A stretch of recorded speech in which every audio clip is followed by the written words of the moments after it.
All right, 1, 2, 3, and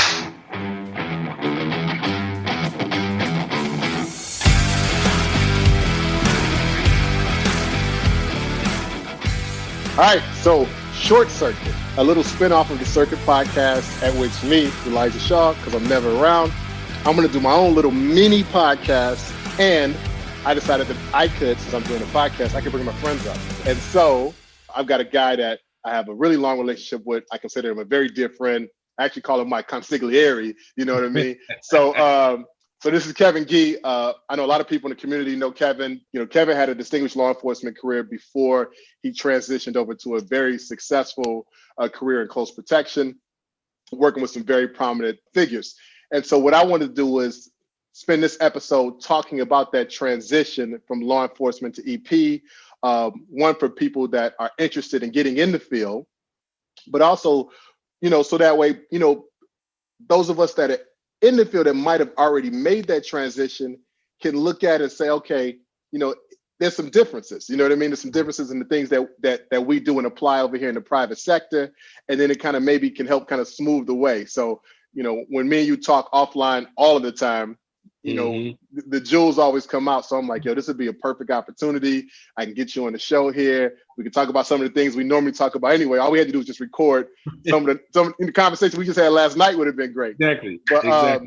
But again, you know, just kind of talking about this topic. So, but before we jump into that, we have a little bit of a tradition here. So we kind of do these 3 kind of rapid fire questions here. So I got 3 questions for you. You ain't got to spend a whole lot of time thinking about them or whatever. Okay. But I'd love it if you could answer those. And so the first one is, what's one thing you would change about the industry? Yeah, these, you know, you got to put some thought into these. No. I want you to just drop it, bro. Okay. All right. The one thing I would change about this industry is the proficiency level of everyone that's in it. Okay. So you think we just, as a collective, we need to just kind of step it up in order to make the things that we're saying on paper and on the websites and on the marketing materials meet reality. Exactly. It's far too many guys not doing it at the level that they should be doing it, but think that they are, and it makes the industry on a whole look crazy. Fair enough. All right. Next one here. What's one thing that you love about the industry? You get to see the world. Okay. All right. You get to see the world on somebody else's dime. Yeah, even better, right? Honestly, you get to see the world on somebody else's dime. So that's probably the best thing about this job. Gotcha. Well, I mean, I'm broadcasting right now from a hotel room at an undisclosed location. Yes. But that's a really nice undisclosed location, so exactly. I know what you mean, bro. Yes, indeed. Okay. And then this last one is a little bit left field, but I'd like you to name a public figure, past or present, living or dead, that you would have loved to have provided protective services to. Malcolm X, period. There you go. All right, say no more. So again, we just want to drop that. I don't even want anybody to go into detail about why. I just love the fact, like, you know, to gather the names of who, you know what I mean? So that's great. Okay, there we go. So now let's jump into the topic at hand here. Again, we want to talk about that law enforcement to EP transition. You know, again, I know a lot about your background, and I know you were involved in law enforcement on the East Coast, right? Yep. Mm-hmm. Currently, you spend a lot of your time on the West Coast right now.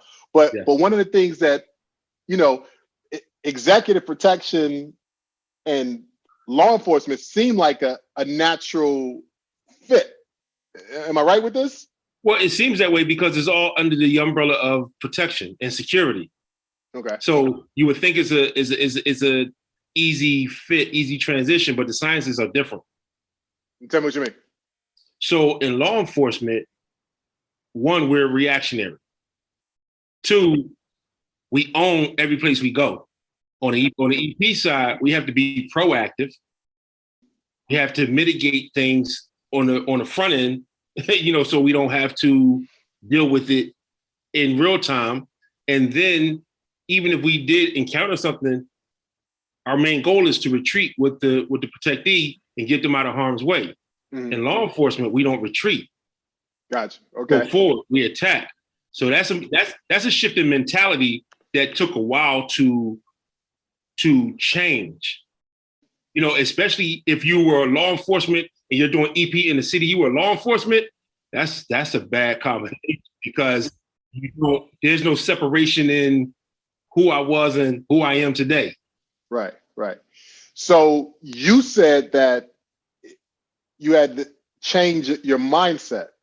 Mm-hmm. Did this happen overnight, or did you know, were you a year or two in the game and then looked back and said, "Oh, wait a minute, I'm thinking about this wrong, or I'm looking at this wrong"? Oh yeah. It happened once I understood that I needed training because there was aspects of EP that I wasn't providing just coming from law enforcement into security. So once, and again, it's still a process. It's not an overnight thing. It's still a process because, you know, having spent so much time in law enforcement, everything becomes muscle memory. So you're just, especially when things start clicking, you go. Mm-hmm. You kick into what you were trained to do. You gotta, you know, dial some of that back, and then you gotta get into the EP side of it. Okay. Yeah. So there's a couple things that you just said that I want to touch on. So I guess let's take the training aspect there. You know, obviously, you know, you go through the academy, you're in some of the specialized areas inside law enforcement, so you have additional training there. Mm-hmm. And let's be honest, there's guys that will transition out and go, "Hey, you know, I spent 15 years in the force. I got this. You know, what else do I need?" So are you saying that like it should be mandatory, or you know what I mean? What I'm trying to say is it something that people can get away with not needing, you know, almost like if you come from the military and now you're going to transition into close protection in the private sector. If you say, "Man, I did 3 tours overseas, what do I need to go to a EP school for?" Right. So I think it's different between law enforcement and military because in military, a lot of times they're moving in a manner that we would in EP. You know, in law enforcement, if you pushed a PC for 15 years, you didn't get any specialized training. I mean, really, the only specialized training in law enforcement that will help you be prepared for EP is dignitary protection. Okay. So, you know, because that is executive protection, that's the level of training that you get. Mm-hmm. Pushing the PC don't make you, you know. So a lot of guys, you know, I've seen come out of law enforcement, they only push the PC. They didn't, and that'd be patrol car for folks who don't know that. They push a PC for their whole career, and then they think because I was a cop, I can do this. But yeah, you're still working off of the ideology of law enforcement. So you're still looking for the action. You're still looking to get into the mix because that's what you wired for. You know what I'm saying? Where in EP, you don't want I don't want that smoke. I want to get out of there because again, we're talking about brands. We're talking about protectees, and we're here to save a life. We got to be proactive in saving this life. You know, police don't pull up before the shootings, before the robberies. We get the call after the fact. Okay. You know? So it's the mindset piece. It's 100% the mindset. Now, because you're in law enforcement, again, depending on the areas you work in and the type of things that you had to deal with, you may be able to switch a little quicker than those who really haven't seen action or really understand how things can go and how quickly they can go. Sure. So you're saying that, you know, obviously there are some great attributes or great qualities like, you know, being able to deal with under pressure, having developed some verbal judo skills, you know, all of those things that would have come from your time in law enforcement that you can then take over into the private sector. Yes. But one of my questions is, what's it like when you don't have the badge to just be able to say, okay, now the door's open for me? Or in a lot of cases, depending on where you're at geographically, when you don't have the gun, you know, how does that change the dynamic now that you're in the private sector? You don't have those resources. It changes a lot, especially when you realize what industry or what sector of EP you're in, or that field that you're in EP. So if you're on the music side, the corporate side, you know, it really depends on where you are. Mm-hmm. You could be on the corporate side and you can make the transition from carrying a gun every day to not having a gun at all and don't feel anything. Or you could be in a situation in some music sectors where you're like, oh, I can't carry it here anymore. Wait, you're the only one in the room without a gun, right? Yeah, I'm the only one in the room without a gun, right? Yeah, exactly. And then you got your high threat work where they go from gun to gun. So, but you might go from a handgun to a long gun now. So I think with every time you move, there's a transition, and you need to mentally get yourself prepared for the room that you're in. Okay. Now, all your other skills may help you adapt to this, but you got to understand that the room that you're in. You can't just take for granted because I did this, I'm gonna be good here. So with that said, I would say, you could correct me if I'm wrong, that some clients take that for granted. They go, hey, I'm hiring a guy who's law enforcement. So the expectation is he can do this, this, and this, or he has this, and this type of powers. So yeah, when you're in the city hiring off-duty cops, they do that for a reason.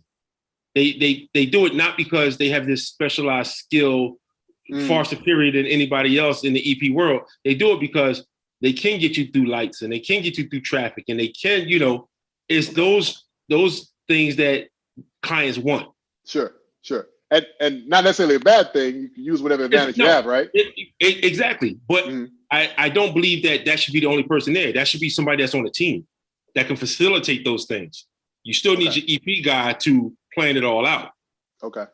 Because you can, as I would go with maybe 80-85% of Leos and ask them to do an advance, and they wouldn't know what the hell you were talking about. Because that's just not what they do. You know what I'm saying? So if a client hires a off-duty cop who's never done this and don't understand the things that we do, he's just driving with you. You know what I'm saying? Right. When he pull up, his eyes shot like your eyes. Like, whoa. Because he didn't do the work. Sure. But to the layperson, to that protectee, they think there's these other skills that come along with that. Yeah. And here's the other thing that they have to understand when hiring an off-duty cop. Whenever an off-duty officer, and this is all over the country, I believe, takes official action, he is now on the clock. So he's no longer working for you. He can't work for you and be on the clock at the same time. So let's say there's an assault that's happening. He goes to, handle that. He is now in official capacity, which makes the city liable for any and everything that he does, which that's why the city don't really want, cops doing bodyguard work, because it opens the city up to liability. But for the client, the protectee, they got to understand that as well. So, you actually brought me to the next thing I was going to talk to you about, which is for those that are active duty law enforcement and they're moonlighting. Just what you said, that can cause a potential conflict of interest. Exactly. But if you notice, some of the seasoned law enforcement officers, when they get these jobs, they do nothing. Right. Yeah. They're just eyes. Yeah. I've seen that firsthand, so I know what you're saying. And it's because they understand that, okay, if these dudes start getting crazy and I take action, now I got to articulate and justify it for the city. Why did I take action? Not only that, why was I in this space? Right. And that starts to open up a whole can of worms. So, it could be more problems than it's worth. So from a client standpoint, that's maybe an education process they should go through. Somebody should advise them on that. But from a protector standpoint, if I'm going to assume their job, like you said, the seasons officers know, and they go, oh man, I don't want those problems. Exactly. But for someone who is law enforcement and they want to make that transition to EP, maybe they are thinking about, what's my exit strategy a year from now, 2 years from now. And I don't know if that was, or maybe I should say I don't remember. What was your thoughts when you made that transition? Were you like, okay, I'm doing this and I want to do this? Right. So, and you and I had this conversation before. For me, I was still on the job when I was introduced to EP from, it was a major band at the time. And they were It was sponsored by this corporation that I was doing work for. And when I met the head of security, that's how I got plugged into the whole EP side of it. Mm-hmm. But, when that didn't fully materialize because that band ended up stopped touring and ended up disbanding, I honestly started looking at security as a hustle.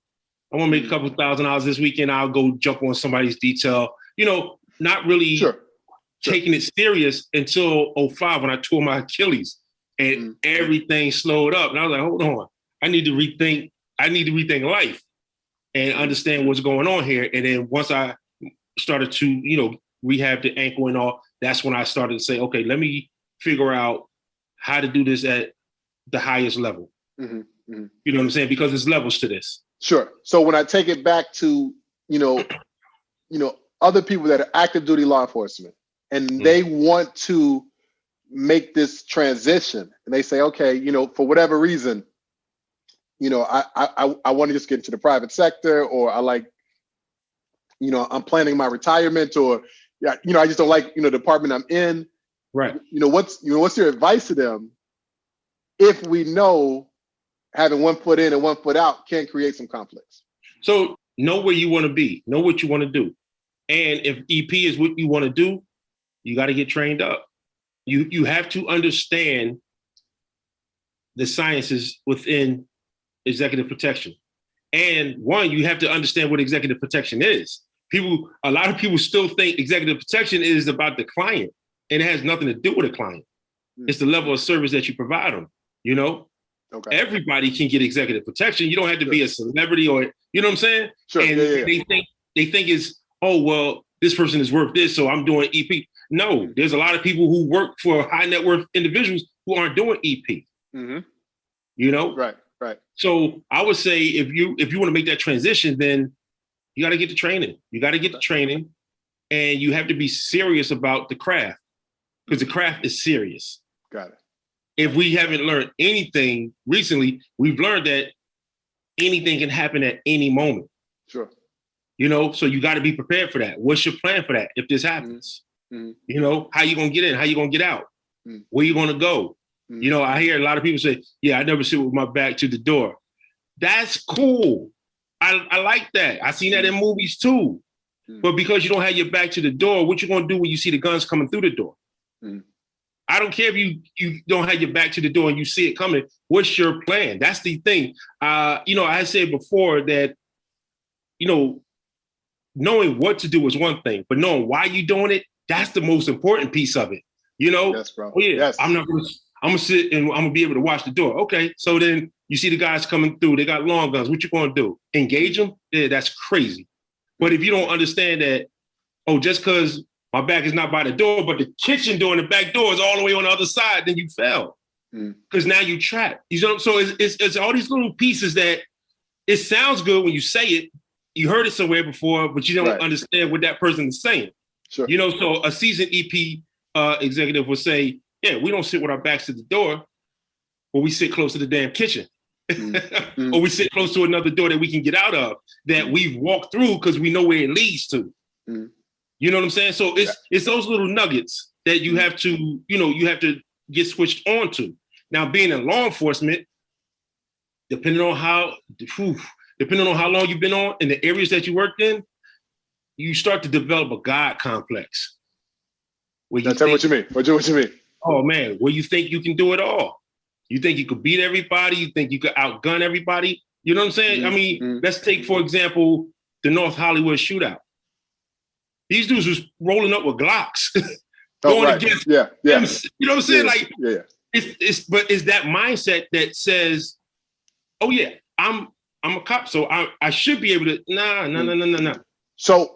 So again, circling back to what we kind of touched on earlier, which is part of that because you are so used to the resources that you had in law enforcement, and of course, unless you're some really, really high profile details that have huge budgets, you don't have the same access to even a fraction of those resources anymore. At all, if any, at some point, if you have access to any of them. Mm-hmm. And that's another thing that you have to really resign yourself to, is that you don't have these resources. You don't have a radio that you can pop and you got a whole force coming for your back. Sure. You know what I'm saying? Mm-hmm. So yeah, those are the things that, again, once you go through training and you understand what's required, then you understand, how do I maneuver in this when I don't have that? Right. Or how can I get that? Mm-hmm. And explain it to the principal that this is what I need and this is why I need it. Mm-hmm. Which is a science in itself. Which is a whole science in itself, because so the one thing I've learned in EP is that no one respects security. Tell me what you mean. No, they don't. They look at it as a nuisance, as a bill that they don't want to pay. And I remember telling my client one day, I said, listen, I'm like auto insurance. You hate to pay me every month, but you lucky to have me when the thing go down. Sure. You know? Sure. When there's a hurricane, you want to make sure you had that hurricane insurance. Exactly. Yeah. And when you start to explain it to them like that, then they start to, oh, okay, I can see that. I can see that. And then I remember having a conversation in a meeting, and I was saying that I needed these resources, and oh no, that's not in the budget. We, you did it before without it. Yeah. And that's the worst thing you could do in EP. Be successful with no resources, because then they believe that's the rule, and that's not the exception. But I had to explain to them, yeah, I need this. Well, it never happened before. And I tell them, nothing has happened until it happened the first time. So to say that it never happened before doesn't mean that it will never happen. Right. And my job is to be prepared for that, because if I'm not, you're going to look at me like, why wasn't I prepared? Sure. So, you have to be able to articulate, but the biggest thing, they have to trust you. Mm-hmm. They have to trust you that you're not just trying to upsell them and get more money. They have to trust you that, listen, I believe that he's righteous in what he's saying, that this is not just a money grab. Mm-hmm. Because again, when you're dealing with those high net worth people, everybody's in their pocket. Sure. So they're going to be skeptical about everything. Do we really need that? Can we get by without it? Oh, you did it before, but you really have to be able to articulate why it's needed. No, that makes perfect sense. And I see the themes that you keep coming back to, which is that education piece. Yes. And I'm sure you're pulling that from your own experiences. Yeah. And again, I know the clients that you operate with daily. So you're seeing what they have, what they want, and what their peer group has and what they want. So you're seeing the consumer, and you're like, okay, this is what the consumer wants. So if we're producing that, we should be trying to tailor that to what the consumer wants. Exactly. It's funny you say that, because we had a client that we no longer work with, and it was always, well, why? I don't think we need that. I don't think we need that. I don't think that we need that. Kept pushing. Then there was a separation. This client was breached 3 times. Sure. Yeah. Then they called back like, well, listen, do you think now you understand what we're saying? Right. Because it was an expensive lesson, probably. It was a very expensive lesson, a very scary lesson. Because when you're in your home and you sit by them big old windows and you see 2 people creeping up with hoods on, that's another level of terror that not too many people are familiar with. Sure. Particularly those that are in an alpha position, because then they realize, oh, wait a minute, maybe I'm not the top of the food chain. Exactly. And I can still get touched. I'm worth $500 million, and I got these folks on my property that I ain't never seen before, and they don't look. So now your mortality starts to come into play. Like, oh, then maybe I need to really listen to what they were saying. So then they get the call back and say, "Hey, explain that to me again." Exactly. Yeah, I've been there, bro. I know exactly what you're talking about. But they come back. They don't go seek anybody else. They come back to you because you said it to them before. They heard it from you before. And now they see it in real time. That creates credibility. Sure. Now you're credible. Now I need you on the team. And then they open the door. No, I love that, bro. One final question. switching gears just a little bit here, but I don't think I'd be doing myself a service to the audience if I didn't ask this. Those of us that are in executive protection, Mm-hmm. You have any thoughts about how we should be interacting with law enforcement? A lot of times we're at award shows, or we're at a function where there's a blend of EP agents and LEO, and and I know that sometimes it's awkward, for the protection agent, depending on who the client is, we think we have some perceived status. Exactly. And then on the LEO side, they might go, "Hey, I don't care who you are." So again, I know you've seen both sides of this equation. So I love you to just touch on that before we wrap up. All right, I'm a Leo, and this, I won't even say the person's name, but this super influential, very known individual is moving with his team and his friends and his families. And they're moving as if none of the rules apply to them. The security guy come up to me and say, "Hey, yo, this so-and-so, we're going to, I don't care who it is. What you're not going to do is," and it was only because how they were moving. Sure. So as an EP agent, when you encounter law enforcement, that's their city, bro. It don't matter who you're with. That's their city. They can shut you down. They can make it that you don't move. Mm-hmm. So what you want to do is, again, show the respect. It's their home. I mean, this may be where you operate. This may be your AO, but you don't have the power that they have. Sure. You don't have the resources that they have. Mm-hmm. So you should want to make friends. You should want to make friends. Right. You should call on them sometimes and throw them a bone, even when you don't need them. So you got them in pocket now. Mm-hmm. Mm-hmm. You know what I'm saying? So now when you need to move through certain places, you can make that call and say, "Hey, listen, I'm going to be, do you think, who can you connect me to so I can talk So to your point, in our industry, we talk about networking all the time. Exactly. But most of the time, that conversation is networking with other people in our industry. We should be extending that network outside of that. Security, venue security, Leo, you have to, and you got to keep a database. Mm-hmm. You know what I'm saying? So when the next time you're in that city, you're not like, "Oh man, who was I?" No, you know who to call. Mm-hmm. You know what I'm saying? And again, it's all about building a relationship. But so again, there's a lot of insecurity in our business. Rightfully so, to a degree, because there's a lot of backstabbing, price slashing, and things like that. A lot of things guys are doing just to get the job. Okay. But sometimes you got to trust. If you got somebody moving through a city that you can't be at, hey, listen, I call that local Leo.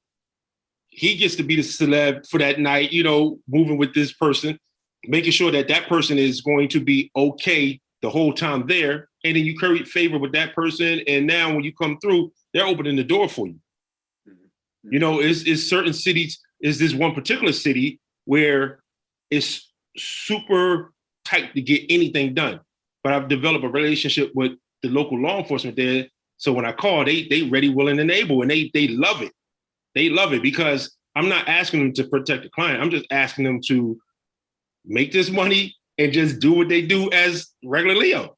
Sure. So it's relationship building, it's networking, and it's not overselling who you are. Your client is the star. You're not. And then depending on your client, when that light dim, and you done bruise, you done knock all the rungs off the ladder. That fall is steep, right? And then you making all the calls to the folks that you was ignoring for this last little run you had. So it's all about humility, integrity, networking, and education is the foundation of it all. I love that, bro. Yeah, you can look and see what cats do, but if you don't know why they're doing it, you're never going to do it the right way. Sure. Well, thank you, man. Like I feel like within this conversation, as brief as it was, there were a lot of nuggets, which is what I was hoping for. One, to speak to the people that were interested. They're in law enforcement right now, and they're thinking about coming to the private sector. But the other is just to give some food for thought for people who might already have that mentality that are doing EP work, but maybe are doing it things aren't going as smooth as it should be because the mindset is off. So yeah. So I love it, man. Thanks for appearing on here on this episode of Short Circuit. Yes, of course, we have an ongoing relationship on many different levels. But we're gonna bring you back on the show again because we got some other topics I want to get into your head about. All right. Oh man, anytime you need me, bro. Anytime you need me, like you said, I'm your consigliere. So if you need anybody to become Luigi's brother, just let me know. Ain't nobody gonna get that reference. They ain't gonna get that yet. All right, Kevin. Thank you so much, man. I appreciate your time. Thanks, brother. All right, man. Later.